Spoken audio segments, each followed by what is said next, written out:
Assalamualaikum warahmatullahi wabarakatuh. Di sini kami dari kelompok 1 ingin mempresentasikan hasil diskusi kami yang berjudul Analisis Laporan Keuangan dan Manajemen Resiko Keuangan. Kenalkan, nama saya Tiara Titania Margareta Hidayati dengan NIM 170 dan rekan-rekan saya.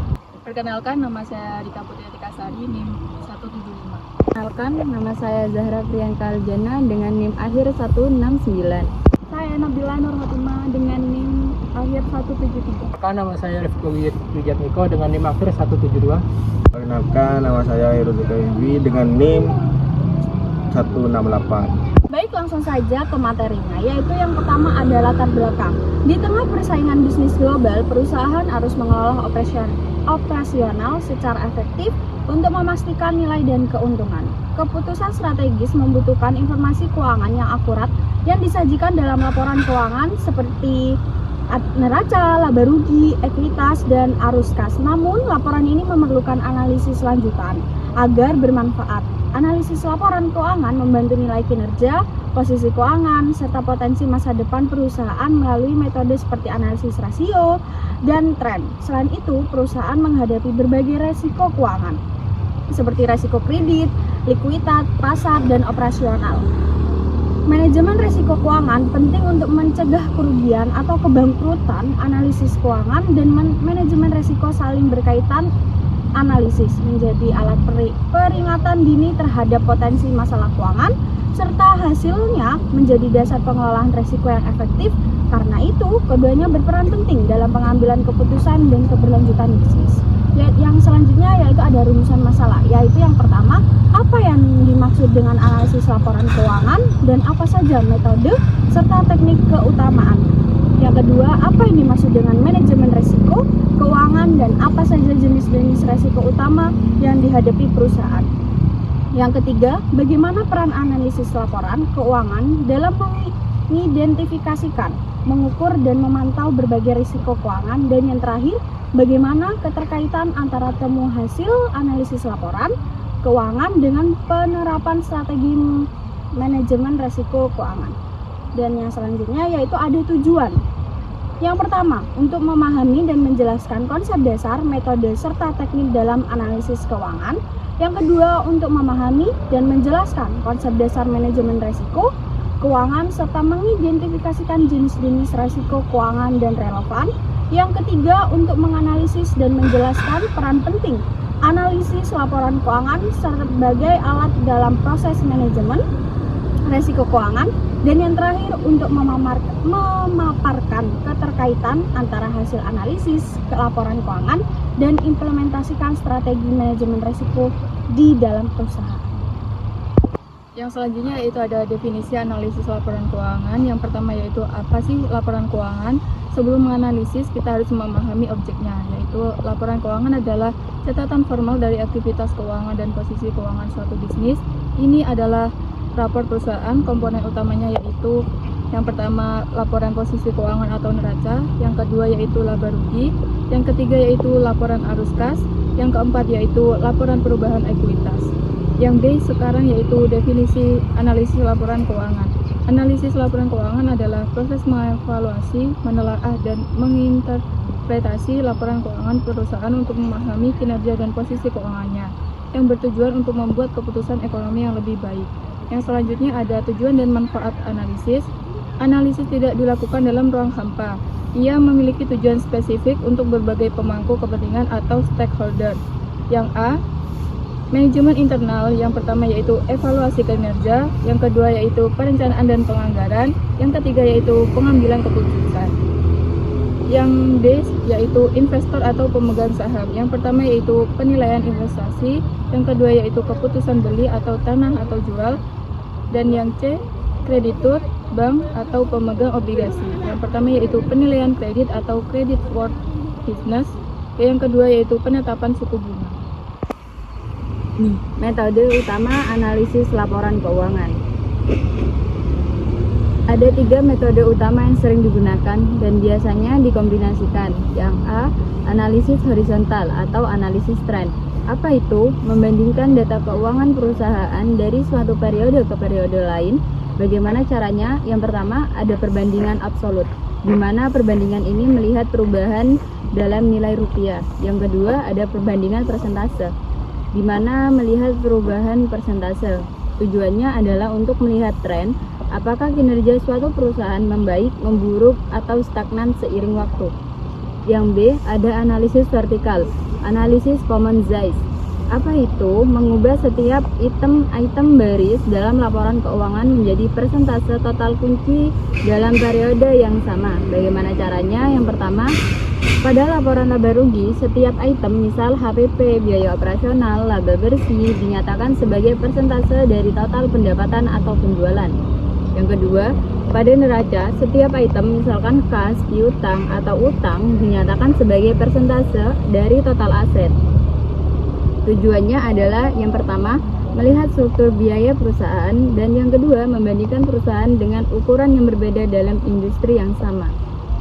Yang kedua, ada metode utama analisis laporan keuangan. Ada 3 metode utama yang sering digunakan dan biasanya dikombinasikan. Yang ketiga, ada analisis rasio atau rasio analisis, metode paling mendalam untuk menilai kondisi keuangan melalui perbandingan antar pos laporan keuangan. Jenis-jenisnya meliputi yang pertama, rasio likuiditas, menilai kemampuan membayar untung jangka pendek. Rasio solvabilitas, yaitu menilai kemampuan bayar utang jangka panjang. Rasio profitabilitas, mengukur kemampuan menghasilkan laba. Yang keempat, rasio aktivitas, mengukur efisiensi penggunaan aset. Yang selanjutnya ada analisis di era modern atau di luar angka tradisional. Di era modern, analisis tidak hanya lagi berfokus pada angka di atas, ada dua tren besar. Yang pertama, analisis kuantitatif. Analisis kuantitatif ini ada 4. Yang pertama, model bisnis, keunggulan kompetitif, kualitas manajemen, dan regulasi dan tren di industri. Yang kedua, ESG, environmental, sosial, dan governance. Dan yang selanjutnya ada big data dan AI. Analisis modern menggunakan algoritma untuk memproses data dalam jumlah besar, termasuk data non-keuangan seperti ulasan pelanggan atau citra satelit untuk mendapatkan keunggulan prediksi. Yang selanjutnya ada keterbatasan analisis. Analisis laporan keuangan sangat berguna, tetapi memiliki keterbatasan. Yang pertama ada data historis, perbedaan metode akuntasi. Yang ketiga ada inflasi, dan yang terakhir ada window dressing. Dan yang selanjutnya manajemen risiko keuangan. Yang pertama definisi dan konsep dasar. Apa itu risiko keuangan? Risiko keuangan adalah segala bentuk risiko yang berkaitan dengan uang atau aset yang berdampak pada kondisi keuangan perusahaan. Yang kedua, apa itu manajemen risiko keuangan? Manajemen risiko keuangan yaitu sebuah proses yang sistematis dan berkelanjutan untuk mengidentifikasi, mengukur, menganalisis, dan mengolah dan memantau risiko yang melekat pada aktivitas keuangan perusahaan. Yang kedua, proses manajemen risiko keuangan. Proses MRK adalah sebuah siklus yang berkelanjutan dan terintegrasi, sering digambarkan dalam langkah-langkah berikut. 1. Identifikasi risiko. 2. Pengukuran dan analisis risiko. 3. Respon atau mitigasi risiko. 4. Pemantauan dan tujuan. Yang ketiga, jenis-jenis utama risiko keuangan. Risiko keuangan dapat dikategorikan secara luas menjadi A. Risiko pasar, risiko kerugian yang ditimbulkan dari pergerakan harga di pasar. B. Risiko kredit, risiko kerugian akibat kegagalan pihak lain. C. Risiko likuiditas, risiko kerugian akibat ketidakmampuan perusahaan memenuhi kewajiban jangka pendeknya yang jatuh tempo. D. Risiko operasional, risiko kerugian yang ditimbulkan dari kegagalan operasional internal, manusia, sistem, dan peristiwa eksternal. Yang keempat adalah instrumen modern dalam manajemen risiko. Era modern telah mengembangkan alat-alat canggih, seringkali sistematis untuk mengelola risiko, terutama risiko pasar. 1. Instrumen derivatif. Ini adalah kontrak keuangan nilai diturun develop dari aset induk seperti mata uang, komoditas, atau suku bunga. Yang kedua, diversifikasi. Prinsip jangan diletakkan semua telur dalam satu keranjang. Jangan menyebar investasi atau sumber pendapatan. Kerugian di satu area dapat ditutupi dengan keuntungan di area lain. Yang ketiga, teknologi atau AI. Artificial Intelligence atau AI dan machine learning kini digunakan secara masif untuk membangun model risiko kredit yang lebih akurat. Algoritma high frequency trading digunakan untuk mengelola portofolio dalam menghitung milidetik. Ya, materi selanjutnya yaitu kesimpulan. Kesimpulannya adalah analisis laporan keuangan adalah proses sistematis untuk mengevaluasi neraca, laporan laba rugi, dan laporan keuangan lainnya dengan menggunakan alat seperti analisis rasio, analisis horizontal, dan analisis vertikal. Tujuannya yaitu memahami kesehatan kinerja dan potensi perusahaan. Dan yang terakhir yaitu saran bagi entitas bisnis dan manajemen perusahaan. Manajemen sebaiknya tidak hanya menggunakan analisis laporan keuangan sebagai alat evaluasi historis atau untuk kepatuhan saja, melainkan mengintegrasikannya secara aktif ke dalam kerangka manajemen risiko.